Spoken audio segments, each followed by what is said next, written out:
روزی ماموران دزدی رو دستگیر کردن و بردنش پیش پادشاه. پادشاه با عصبانیت گفت تو به خزانه من دستبرد زدی، باید اعدام بشی.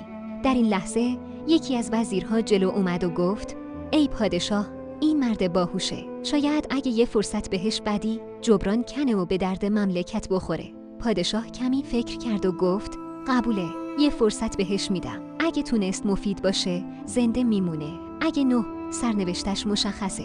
دزد این فرصت رو غنیمت شمرد. با دقت راههای دزدی رو لو داد، نقشه خلافکارها رو آشکار کرد و باعث شد امنیت شهر بهتر بشه.